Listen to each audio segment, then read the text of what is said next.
Good evening to our viewers and listeners. My name is Dr. Tracy Challenger.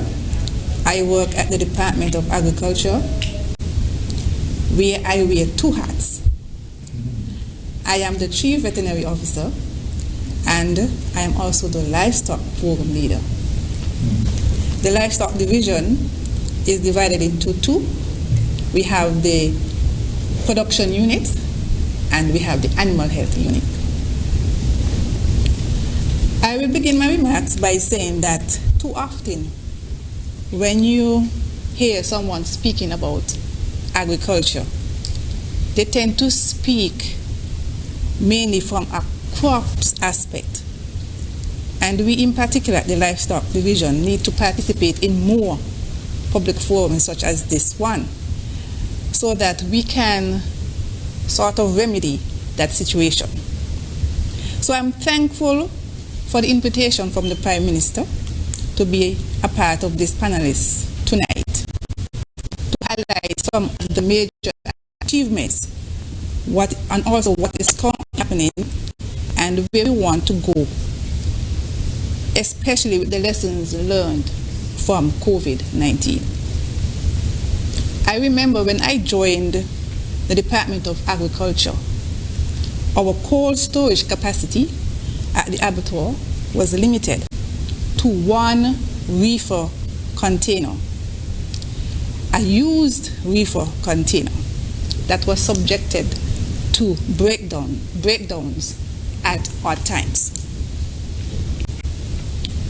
We now have two reefer containers that were brand new when they were purchased and are still working, and two walk-in freezers. So we have increased our cold storage capacity fourfold at the abattoir. The layerage capacity was also increased, and we have modernized the equipment that we use at the slaughterhouse. We have also increased the number of butchers. With all of these changes, we were able to increase the slaughter capacity of the abattoir. We currently have 3 new projects on stream. As mentioned before by our PS, Bayford's, we dub it Bayford's Livestock Center of Excellence. This project aims to promote food security by increasing small ruminant, beef, and pig production through the implementation of modern and sustainable techniques, with the view to significantly reduce the gap between imported and locally produced meat. The gap is huge. On average, we produce about 20% of the meat consumption. Our aim is to achieve between 40 to 45% of our domestic consumption of meat. This, we feel, will bring an acceptable economic balance for our farmers. In regard to the small ruminant production, the Department of Agriculture partnered with Ross University to initiate a boar goat breeding program in April of 2018. We are now entering the 4th breeding cycle and now have second generation F2s on the ground. The F2 generation is the cross between the half-breed and the full-breed male. These animals are expressing the traits that we desire. So the program is now bearing fruits that we desire. They appear to be more resistant to gastrointestinal parasites. They are growing faster, and their muscle mass is denser. The aim is to achieve a carcass weight of 50 to 55 pounds by 8 months of age. The current average carcass weight of an 8-month-old goat is 25 pounds. This program thus far has produced over 100 half-breed goats, and 9 small ruminant farmers have made use of the opportunity to benefit from this program.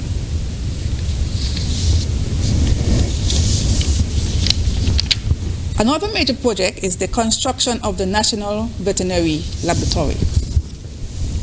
This facility would provide the diagnostic tools required to support the animal health unit and livestock production. It will provide the diagnostic capacity to profile our livestock animals and select the genetic traits that will support the highest performance of the sector. From a regulatory standpoint, one of the major activities will be animal disease surveillance, which will include testing of imported meats and meat products for transboundary animal disease. These are serious diseases that would impact the livelihood of farmers in a negative way if they were introduced into the Federation. I am aware that COVID-19 has caused an increase in beef prices, and importers are seeking cheaper alternatives. However, we have to be cautious. So we are asking all importers and persons desiring of importing meat into the Federation, if you are not already aware of the conditions or the countries from which we import meat and meat products from, please seek information from the Department of Agriculture first at this number, 465-2110. In 2019, there was a lot of talk. We had a disease that it's endemic, but there was a flare-up in 2019, and there was a lot of talk on the radio about animals dying from this particular disease called dermatophilosis.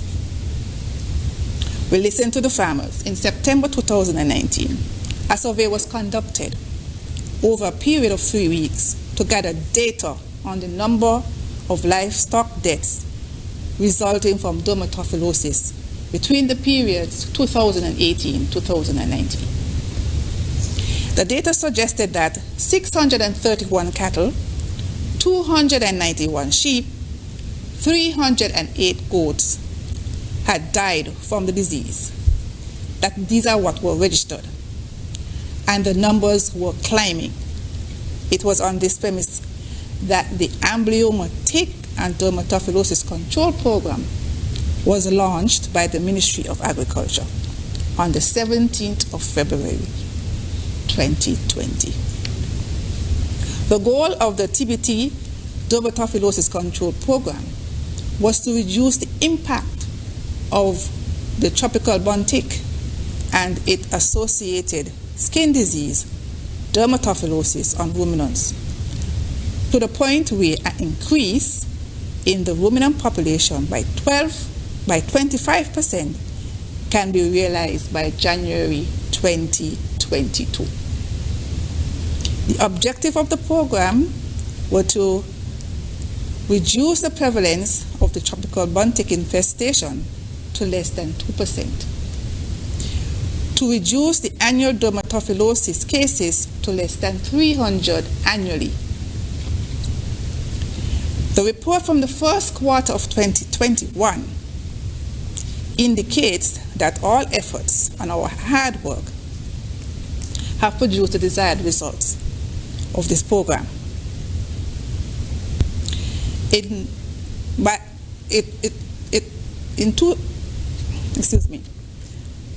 Our records indicate that on average 287 liters of betical were used per month at an average cost of $95,284 per month. Over the year, 1.4 million EC dollars have been spent on Betical, just Betical alone. The estimated prevalence of animals infected with dermatophilosis for the first quarter of 2021 was 0.8%, compared to 7% in the first quarter of 2020. This represents a reduction in the prevalence by 89%. The livestock population is now on the increase. In regards to water, water has always been a major problem for livestock production. And in addressing that problem, water was installed with the facilitation from the Department of Agriculture. Water was installed on most pig farms, and the farmers receive a special water rate. In addition, 4 water dams were constructed on 4 cattle farms, 2 of which are operational. So these are some of the highlights that have occurred in livestock production, and I want to thank you for your attention. Thank you so much.